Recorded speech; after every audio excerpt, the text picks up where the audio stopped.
시작할게요. 그 에드지 그 독자분들께 각자 좀 소개를 좀 해야 될 것 같은데요. 이성 감독님 먼저. 저는 이지송이고요. 광고하고 인연은 1972년 만보사에 입사하면서 처음 인연이 됐어요. 그래서 연합광고 제1기획 세종문화 내가 했던 포커스. 회사 이름도 까먹어. 포커스라는 프로덕션을 운영을 하다가 2000년도에 은퇴를 했습니다. 그 이후에 여행을 하며 영상 작업을 하고 있었고 지금까지 계속 유지되어 오고 있는 그런 중입니다. 네. 감독님 하시죠. 저도 뭐 우리 이지성 감독님하고 비슷합니다. 71년도 선진문화 그 당시 최초의 그 개인 광고 대행사로 알고 있는데 그 시작을 해서 74년도에 선우 광고가 이제 시작을 했습니다. 선진에 있던 몇몇 감독들이 같이 나와서 만든 회사가 선우 광고입니다. 선우 프로덕션. 그 74년도를 시작했으니까 작년으로 이제 50년 됐죠. 그 회사가. 예. 그리고 제가 그 광고 감독으로 쭉 해오다가 제 기억으로는 마지막 작품이 2000년도인가 뭐 그 정도의 마지막 작품을 했던 기억이 왔습니다. 내 차례? 네, 저건요. 네. 꽤 오랫동안 진짜 광고만 하나만 하다가 억울하게도 코로나 한 1년 차쯤 됐을 때 은퇴하고 지금 잘 놀고 있는 김종원입니다. 정말 오래했다. 마지막까지. 형 언제 처음 시작한 데가 코로나 언제? 이후에도 하지 않았어? 코로나 한 1년 이후까지, 1년, 2년 이후까지. 최장수 그 연출 감독 아니에요? 연출로는 여기서 최장수죠. 그럴 거. 그래서 내가 보니까는 30년을 못 채운 거야. 그러니까는 저요? 나. 아, 감독님요? 네. 저는 방금 전에 이렇게 말을 많이 하시는 이 감독님의 조감독으로 시작해서 85년부터 감독을 한 김문생입니다. 저는 CF 한참 하다가 그 90년대 활동을 많이 했어요. 90년대에 양철집이라고 하는 회사 만들어서 이제 CF 활동을 하다가 2000년도 마지막 작품이 뭔지 알아요. 왜냐 하다가 제가 뛰쳐나오는 바람에 삼성 파브 TV 하다 말고 뛰쳐나오고 그래서 2003년에 영화를 만들었습니다. 극장용 애니메이션 영화인 원더풀 데이즈라는 걸 만들고 이후에 이제 트리로브, 사비의 꽃 그리고 베르베르의 개미라는 영화를 만들다가 2020년부터 그림을 그리기 시작했어요. 그래서 여러분 뒤에 백에 보이는 이 그림이 바로 제 그림입니다. 멋집니다. 저는 좀 광고 이력이 좀 특이해요. 다른 분보다.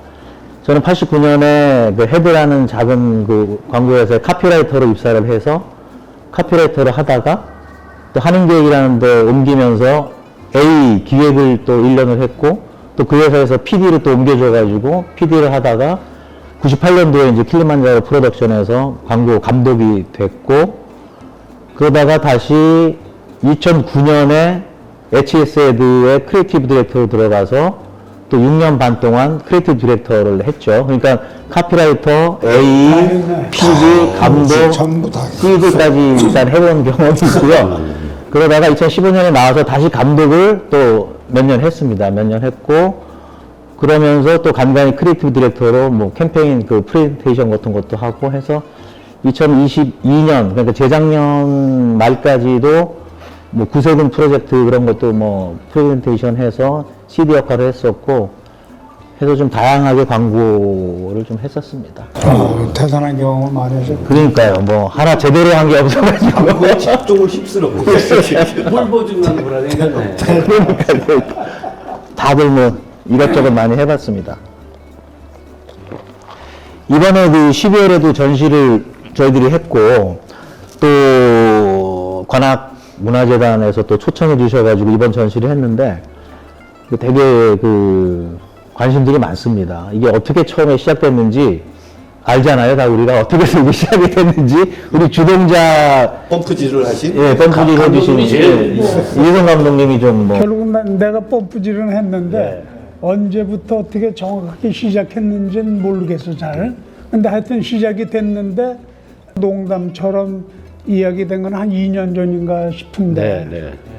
나름대로 은퇴를 하고 여행을 다니면서 영상 작업을 하고 계속 전시를 했고 그거를 그때 당시 몇 사람이 이렇게 관심을 가져주고 봐주고 이러면서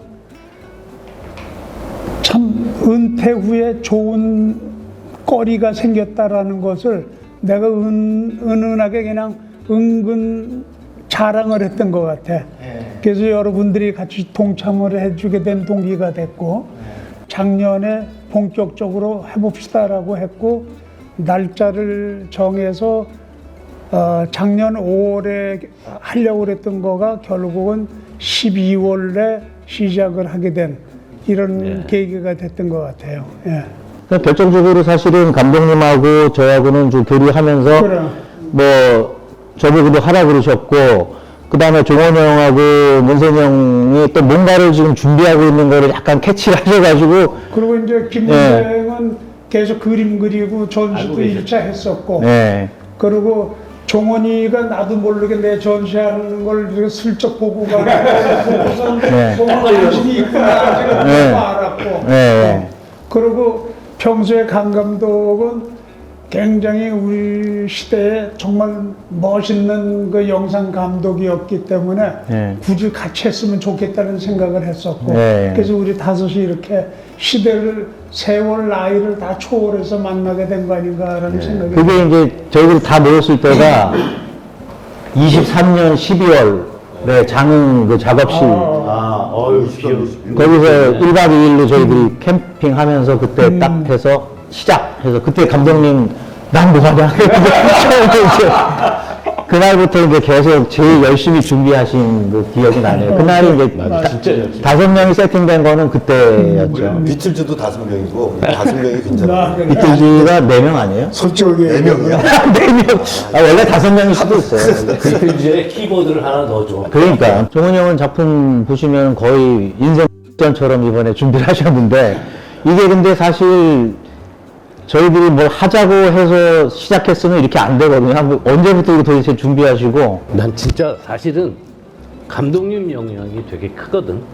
한 10여 년 전부터 계속 난 처음에 하시고 이제 뭐 그냥 한번 해보시는 건가 보다 생각을 했는데 첫 전시 때 하여튼 너무 좋은 기억이 있어요. 근데 끊임없이 작업을 하시더라고.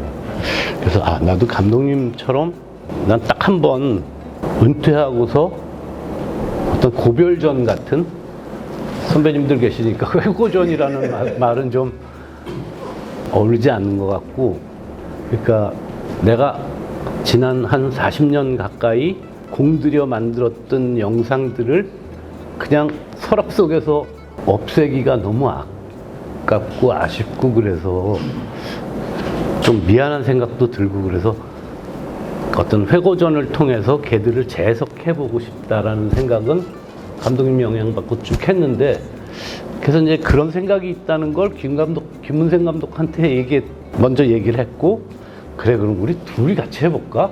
이러고 감독님 그 어디지 평택 전시 때 갔는데 감독님 약간 신당의 무당처럼 우리 둘 딱 보시더니 니네 지금 뭐 하고 있지?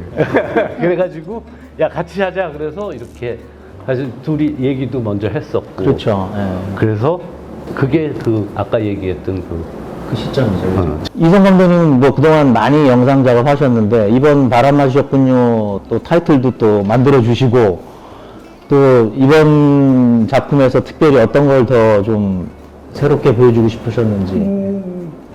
원래 광고를 하면서 광고가 예술일까 아닐까에 대한 그 고민은 굉장히 젊은 날부터 했었던 거였는데 그때 당시에 어떤 그 예술의 조류로서는 예술이 아니다라는 결론을 가졌었고 네.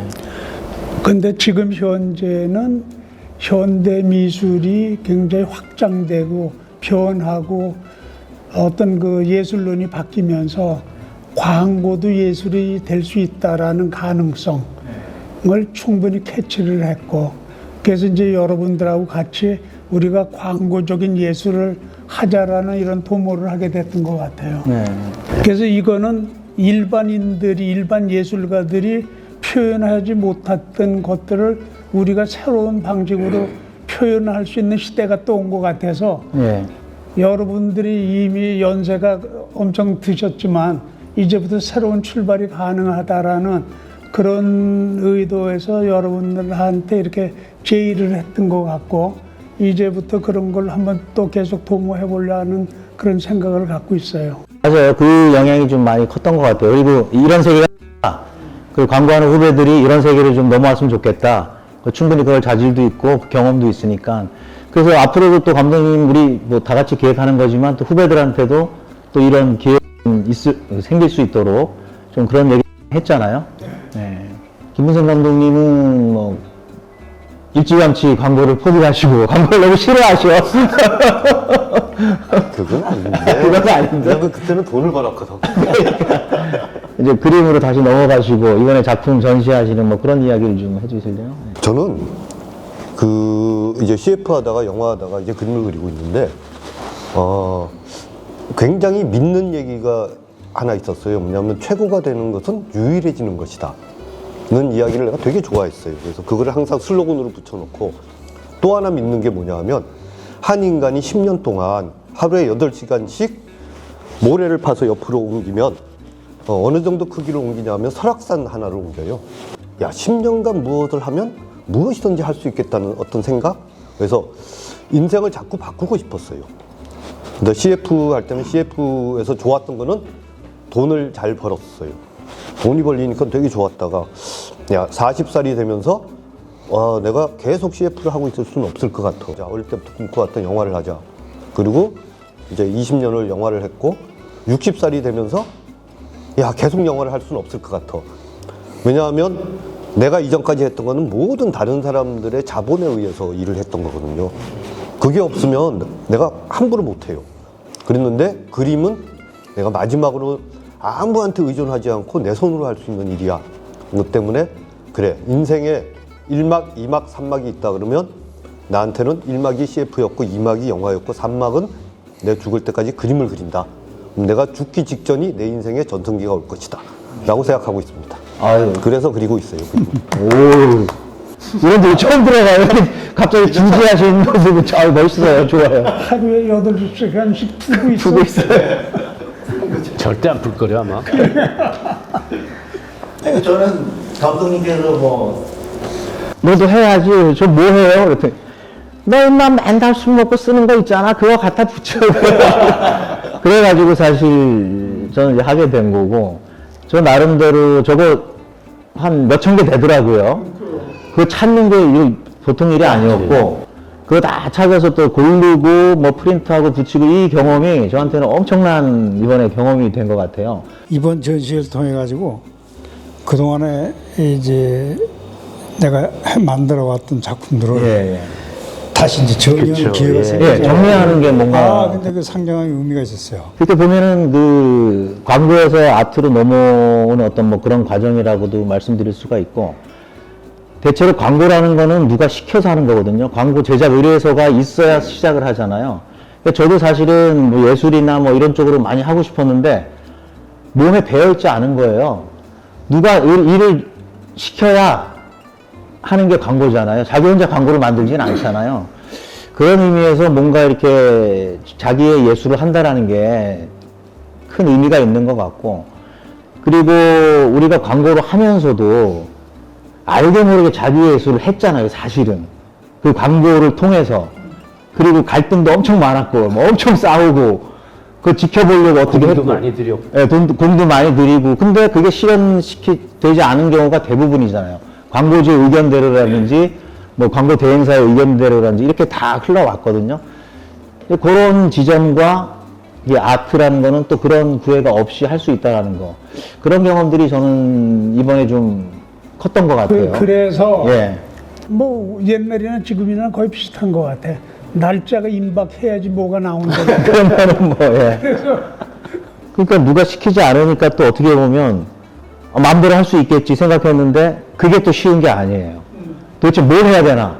뭐 이런 어떤 생각도 많이 들고 그래서 전체적으로 광고를 하면서 몸에 밴 그거를 떨쳐내고 스스로 뭔가를 하게 되는 그 힘을 내 쪽으로 그 키워야 시간이 된다. 좀 오래 걸려요. 오래 걸려. 그러니까 제가 그걸 느꼈어요. 이게 몸에 너무나 많이 3, 40년 동안 밴 거라 혼자 스스로 뭔가를 한다라는 게 쉽지 않구나라는 걸 많이 깨달았습니다만. 그 영상 어떤 기술의 발전사라고 그럴까? 이게 사실은 어떻게 보면 광고부터 많이 시작을 했지 않습니까? 그렇죠. 예. 새로운 영상의 그 테크니컬한 게 뭐 그 당시는 뭐 영화에서 할 수도 없었고 또 방송에서도 못하던 그러니까 광고로부터 시작할 수밖에 없었단 말이죠. 그러니까 왜냐면 시간당 투입되는 돈이 광고가 제일 많았으니까. 제일 많았죠. 그러니까 새로운 그 영상의 기술 이런 건 광고로부터 다 도입이 돼서 시작이 됐단 말이죠. 뭐 다 아시는 얘기겠지만 그나마 몇십 년 동안의 그 아카이브를 통해서 그 변화가 온 것을 저는 개인적으로 사실 느끼고 있는 거예요. 이 당시에 이런 걸 처음 시도했구나. 이걸 뭘 했구나 하는 게. 사실 한국 영상이 그 당시만 해도 90년대 이전만 해도 사실 뭐 거의 없었잖아요. 새롭게 뭘 한다는 게. 그런 때였기 때문에 우리 이 광고를 제작하신 감독님과 프로덕션이 상당히 귀여운 게 많다. 난 그렇게 생각을 합니다. 실제적으로. 예. 꽤 오래전부터 매체가 달라지면서 TV 매체가 이제 크게 활용도가 없으니까 이제 온라인 매체들이 막 생기고 이러다 보니까 광고 제작비가 사실 점점 줄어들어서 그렇게 되죠, 지금. 이제는 정말 감독님들 계시지만 나는 운 좋게 광고에 돈을 가장 많이 쓰던 시절에 제작을 해가지고 10억 김정은 감독님 아니에요? 제작비 10억 기본적으로 한 10억 가까이 되는 거를 어디서 43억짜리 제작비도 써. 그러니까요. 정원 형은 뭐 워낙 고개 내려갈 때 딱 보면 43억이면은 내 평생 했던 광고 제작비하고 같을 것 같아. 한 프로젝트에 43억이었으니까. 그러니까 10분의 1, 20분의 1도 안 되는 제작비를 가지고 그런 퀄리티까지는 안 되지만 굉장히 높은 퀄리티를 요구하는 시절이기 때문에 예. 이게 뭐 물리적으로 거기에 돈이 제작비가 많이 투여되기는 아마 당분간은 쉽지 않을 것 같은데 이럴 때 어떤 그 제작의 스케일이라든가 막 이런 그 제작의 조건에 매달리지 말고 이런 시절이 있을 거라고 분명히. 그러면 요 시절에는 정말 크리에이티브로 승부해야 되는 거 아닙니까? 그래, 맞죠. 지금 현재 현업에 있는 감독들, 스태프들, 뭐 광고 관련하는 사람들은 정말 이럴 때일수록 크리에이티브에 집중해야 될 거예요. 맞아요. 요즘 시작하는 크리에이터들 또 감독들은 어떤 의미에서 상당히 네, 좋은 정말, 부분도 네, 있고 네. 어떤 부분에서는 상당히 미안하죠. 힘들어지는 상황도 같이 있는 것 같아요. 그렇죠. 광고 감독들이 그런 상황이죠, 지금. 예, 예. 그런 것들이 같이 가고 있어요. 최초에 뭘 광고를 통해서 최초로 뭘 실현했던 거, 뭐 했던 것들이 아마 다 스토리들이 계실 것 같은데. 나는 뭐 최초라는 거는 거의 없고 예. 광고하고 인연이 되면서 잘했던 거는 예. 1977년 7월 7일 7시 7분에 이강우라는 사람하고 세종문화를 창립을 했던 거. 그게 77년이에요. 그게 아마 제일 잘하는 거 아닌가 싶어. 그래서 세종문화라는 것이 그 다음에 윤석태를 받아들이고 그러면서 이 선우와 세종이 우리나라 CF계에 굉장히 중추적인 역할을 했다는 거. 했죠. 예. 오랫동안 했죠. 그럼. 난 감독님 지금 말씀하신 세종문화에서 그렇게 길지 않게 조연출 시절을 보냈었는데 말씀하신 윤석태 감독님의 조연출을 했었는데 난 지금도 후배들하고 얘기할 때 세종과 선우는 가요계로 치면 남진과 그죠, 그죠. 그렇게 표현을 하죠. 강은희 감독님은 그 최초로 뭐 해외 촬영하셨다는 소문이 있던데. 해외 촬영은 이제 80년도 그때 칼라가 시작되니까 처음 롯데 거 뭐고 뭐 이런 거 가지고 오키나와 가서 그 전용록, 원미영 그 두 분 데리고 이제 가서 처음으로 찍은 겁니다. 그 해외로. 그게 아마 우리나라 광고 역사에서 첫 해외 첫 촬영이라고 볼 수 해외 있겠죠. 네, 오케이션. 그렇습니다. 오키나와요. 네. 롯데껌. 왜 오키나와 가셨어요 그때?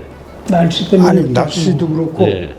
동시에 그 뭐 초콜릿 뭐 이거 한 있으니까 장소에서. 장소에서 좀 다양한 그때 네, 당시만 해도 한국 찍을 수 있는 데가 네. 한정돼 있었고 좋은 장소다고 찍으려고 하면 군인이- 어디서 군인이 나타나 군인이 총 들고 총 들고 나와서 모으는 거예요. 다 쫓겨나는 거예요. 어. 좋은 장소 웬만하면 다 그래. 해변가. 해변가 무조건 촬영 못 합니다. 그 당시엔 그랬어요. 지금들은 아마 그 이해가 좀 못 될 건데 하여튼 그 당시엔 그랬어요. 그래서 그래서 오히려 해외가 그때 좀 괜찮았던 거고. 조원 형은 뭐 최초로 한국에서 외국 모델을 쓰지 못하는 규제가 있었어요. 근데 그때 문공부였었던 것 같아요. 문공부. 81년인가 80년인가 뭐 그때쯤인데 외국인 모델 규제가 풀려서 롯데 칠성에서 그때 그 간절기 음료라고 왜 한여름에 사이다나 콜라가 많이 팔리고 그쵸.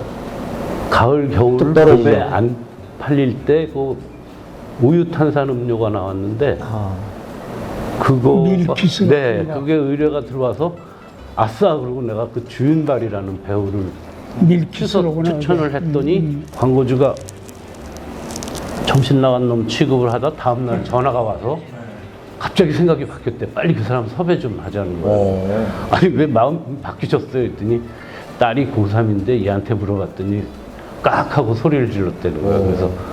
그래서 그때 추진해갖고 찍게 된 그 밀키스 그게 첫 번째 외국인 모델이에요. 근데 그러고 1년 반인가 있다가 갑자기 막았어. 너무 많은 외국인 배우들이 오니까 그때가 뭐 왕조연 씨 써니펜 찍고 막 그럴 엄청 때인가요? 많이 소피 마르소 뭐. 소피 마르소. 그 다음에 또 막았나? 네, 1년 반 있다 막아갔고요. 오. 여기서는 얘기할 수 없지만 하여튼 저 아주 흉측한 에피소드도 있고. 정부가 광고 표현의 규제를 사실 70년대 많이 했잖아요. 엄청 했죠. 혹시 기억들 하실는지 모르겠어요. 광고 20초 동안에 캠페인성 카피나 장면을 집어넣어야 돼요. 자막. 예를 필수장. 들면 네. 집 앞에 마당 청소를 해. 우리 집 앞을 깨끗이 합시다. 아이 잡아. 그런 거죠. 역사의 역사, 세계 광고 역사에 그 있을 수가 없잖아요. 그러니까요. 광고 20초 동안에 네. 몇 초를 그런 그 공익성이라고 해야 돼요. 자막이 아니라 아예 그 씬이 그 들어갔다. 장면을 집어넣어야 돼요. 그냥 그것도 참 재밌는 역사. 저는 왜 그걸 몰랐죠? 전 자막 넣는 걸 알았거든요. 우리 때는 자막만 있었지. 뭐. 아니 그 감독님 그 브라보콘 봐도 뭐 자막이 뭐 보리쌀 섞어서 뭐 혼실팔 뭐 그런 거 다도 그런 것도 있고. 야근 약사에게 자막을 진료를 넣다가 자에게 뭐. 아니죠.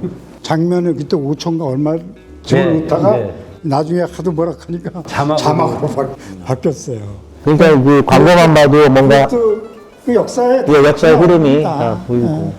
심의가 얘기 말씀하셨으니까 90년 후반까지는 광고에 인물이 선글라스를 못 꼈다고.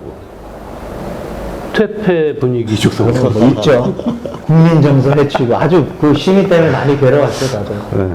그러니까 표현이 사실은 많이 제약을 받았죠. 광고 심의하는 것도. 그런 시기도 있었어요. 네, 저도 많이 뭐 그 경험이 있습니다. PD 때나 뭐 아주 그 매주 수요일하고 토요일 날 심의를 했었거든요. 예전에 심의 접수를 했었거든요. 맞아. 그러면 아주 뭐 난장판이죠. 거기 뭐 싸움도 나오고 막 책상 뛰어다니고 뭐 흥분한 사람들 막 그 조감독들이 그때 고생 많이 했죠. 그거. 너무 상식적이지 않은 얘기들을 갖고 심의를 거니까. 그러니까요. 광고 네. 심의 얘기만 해도 한참. 그럼요. 이거 끝내. 예, 끝내고. 저는 보니까, 이 심의 말씀하시다 보니까 심의는 아니고, 최초가 아마 제가 LG 패션 광고를 좀 PD 시절에 많이 했는데, PD 하면서도 제가 만들기도 했고, 연출도 하면서 했었거든요. 그러니까 세일 광고 이런 거는. 근데 되게 단순한 비주얼에 음악 나오고 카피가 뭐였냐면, LG 패션 가격 인하였어요. 근데 저는 이거를 외국 모델이 읽게 했어요. 그러니까 LG 패션 가격 인하 이렇게 한 거예요. 일부러. 왜냐면 독특하잖아요. 뭔가 걸려야 되니까. 그 신의를 넣었어요. 간호금이니까 신의가 안 나온대요. 뭐라서? 간호금. 옛날에 그거 있잖아요. 간호금이라고. 이거 간호금 아니다. 실제로 이거 나갈 거다. 그랬더니 왜 이렇게 나가냐. 그래서 아니 이거 하나의 기획이다. 그러니까 외국인이 한국말을 직접 나레이션한 거. 가격 인하 해가지고. 근데 이제 거기서 또 걸리려면 얼마든지 걸려고 이렇게 네. 저속하게 표현을 했는데 네. 하여튼 결국 통과는 했는데 이제 마무리 가시죠. 예. 뭐 여기 질문지에 뭐 후회되는 게 없냐 해도 후회되는 거 없으시죠? 뭐예요? 잘 아유, 좋은 시절 나는 잘 보냈지. 잘 보냈지. 표정에서 벌써 난 잘 보냈지 뭐. 나는 김종훈 감독님의 조감독이었다는 사실 말고는 후회되는 게 없어요. 평생 따라가잖아. 진짜 해봐. 난 당신을 조감독으로 뒀다는 거 말고는 후회할 게 없어. 나는 광고라는 거가 우리가 살면서 도움이 될 때가 굉장히 많은 것 같아요. 네. 그래서 저는 후회되는 게 제가 정말 원했던 광고는 찍지 못했던 것 같아요. 그 생각은 아직도 있어요. 물론 뭐 콘티를 만들어 놓고 못 찍은 경우도 있지만 어쨌거나 내가 원했던 거가 이루어지진 않은 것 같아요. 좀 그런 아쉬움은 좀 있어요. 그러면서 뭐 후회가 없다. 다 있어. 좀 감독님 뭐 후회되시는 거 한 가지만 뭐. 아니 하도 많아서 나. 그리고 뭐 후배들께 뭐 하고 싶은 얘기. 아니 그래서 예. 지금 우리가 이렇게 5명이서 모여서 지금 이런 전시를 해봤는데 네. 우리 후배들한테도 어떤 새로운 것을 시도하고 싶은 친구들도 많은 것 같고 그래서 맞아요. 우리가 그들한테도 약간 어떤 그 기회를 같이 공유할 수 있는 기회를 서로 주고받으면 어떨까라는 생각을 해봐요. 네. 그래서 광고가 갖고 있는 어떤 그 창작성이나 광고는 어떤 주문에 의한 창작이고 우리 스스로가 만들어 놓는 창작 같이 좀 작업을 했으면 어떨까라는 그런 기대를 해보는 거죠. 예. 네.